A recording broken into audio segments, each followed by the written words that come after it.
Good day and welcome back to another DBZ Dokkan Battle video. In this video we're going to take a look at the giant ape or giant form Cataclysmic Clash event. I'm going to see just how you can take on stage 3 of the event against Nappa and Vegeta. Now stage 3 has a couple missions with it, and we'll be using 2 teams to complete these missions. The first mission is to complete the stage with 6 UR or lower characters. This is pretty important because when we talk about UR or lower, that does include what players confirm as TURs, which is 120 level characters. Easy A characters are also still fine, so really it's just you need to avoid LR characters. The team I found really nice for this is the Martian Brew Saga team. It struggles a bit in the beginning against Nappa, and I'd be a liar if I said I didn't have to reset a couple times to get, kind of in control of it. But the thing is that ultimately at the end of the day, it is a pretty solid team. Lots of good key damage dealers. You can bring a friend LR Tech Goku Vegeta tag unit, which is very, very important because of how strong that unit is and how powerful that unit is. So that's something that's very, very, very important and very good. Then next, obviously, is kind of to talk about like the actual bosses themselves. So there are 4 phases. You face Nappa for the first 2. The biggest issue with Nappa is that he locks characters in place.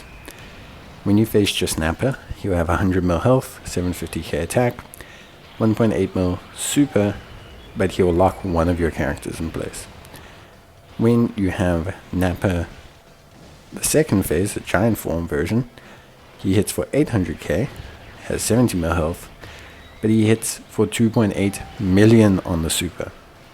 He also locks all 3 of your characters in place, so you have absolutely 0 flexibility. This is what makes the Nappa part really unenjoyable, like really unenjoyable. You have to basically use items. It's not the best, I'm not a huge fan of it, but it is one of those things whereby basically, yes, you should probably use an item there. That's what I did, and it did make my life a lot easier. Using the items early on sounds a bit counterintuitive, but it definitely helped out. After you defeat Nappa, you take on Vegeta. 2 phases of Vegeta. One is Vegeta Giant Ape, 200 mil health, 950k normal, 2.3 mil super. And then you have the Giant Ape version, the Giant Ape form, with 400 million health, 600k normals, 2.1 mil super.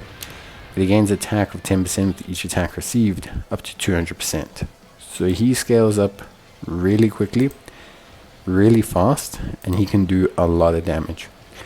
Because of this, obviously, ideally we want to use the Tech Vegeta active skill. However, the problem here that we have if we use the Tech Vegeta active skill is that we suffer because this Vegeta, this Giant Ape version, only does 4 attacks a turn. So he's like a negative attack unit. Not really great, especially when you're using a unit that counters to do all your damage. Vegeta will still do a ton of damage. It's not like he won't do any damage or anything, but it is definitely not remotely close to being as much as, like he would have if the unit did a lot of attacks. So it is one of those things, a bit unfortunate. However, it does still do big damage, and that's why we bring him. From that, otherwise, basically, we want to pair up the Tech Vegeta margin with the physical Goku or the Int Goku. We'll then pair up the other one on the other rotation. We'll float the Kamehameha duo. We'll float the Hercule. And we'll float the AGL SS3 Goku. You should be able to get through this. You won't complete many of the other missions unless you somehow get God tier luck or something, or have rainbow units all over the place maybe. but the team is fairly reliable. Once you get out of that Nappa phase, you are a lot stronger and a lot more capable than earlier on. So then you can feel a little bit more comfortable with flexing around, moving your units, everything like that. So it does work out nicely. Then obviously we look at completing the other 2 missions, which are the missions to complete the event in 6 turns and to complete the event without using any support items. So because of this, we're not held back from using LRs. I didn't want to just SS4 Gogeta it, so I went slightly different, utilizing a Earth Protecting Heroes team again, just to, you know, kind of keep the same continuity with the first team. But here we've augmented it with a couple LRs, a couple other alternative units to give us a really, really strong team that can handle everything. So again, Nappa is going to be your big problem here still. Always is, because he can lock any of the tech Vegeta Gokus in place, and then you can kind of kiss your run goodbye. So he's always the problem.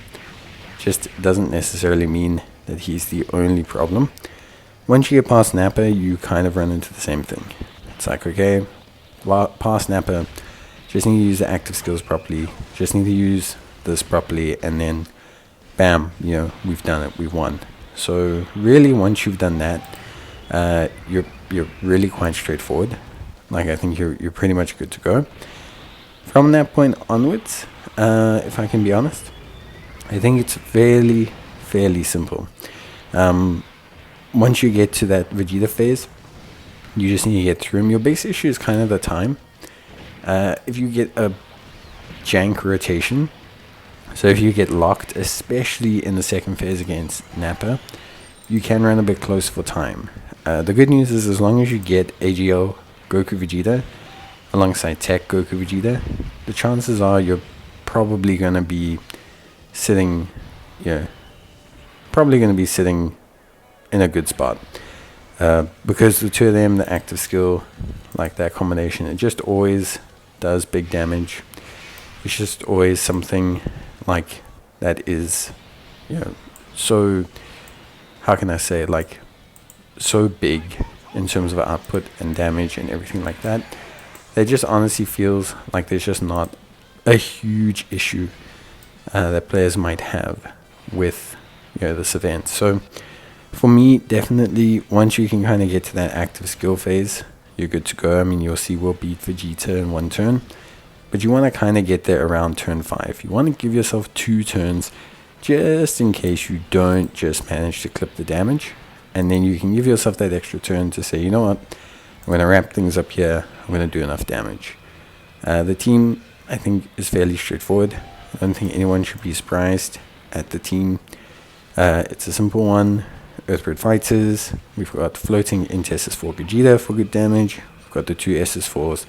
We'll keep the physical SS4s on rotation to activate the links, or alternatively, if you get some good stacks with Goku early on, you can 100% use Goku as a tank as well. So that kind of covers it. Like I say, for me, that should give you everything you need to know about the event. If you need any more information or assistance or anything like that, you can let me know in the comments down below. But yeah, I think I'll leave you there to just kind of watch everything play out at the end. In terms of these challenges, I think the biggest thing is that the events are just not... They have a lot of interesting mechanics, but I think they're just not... They're a weird mix. They feel challenging because of the mechanics, but the level of difficulty is a bit off. It's weird. I can't put my finger on it, but it's not that I don't think it's a decent event. It's just I wouldn't say it's my favorite event. It feels really in between. It's neither here nor there. It's difficult, but it's not. But it's also a bit long, but it isn't. So it's just one of those weird situations. But yeah, that's it from me. Hope you guys enjoyed the video. See you in the next one. Till then, take care, stay safe, and as always, thanks for watching. See you guys next time. Bye.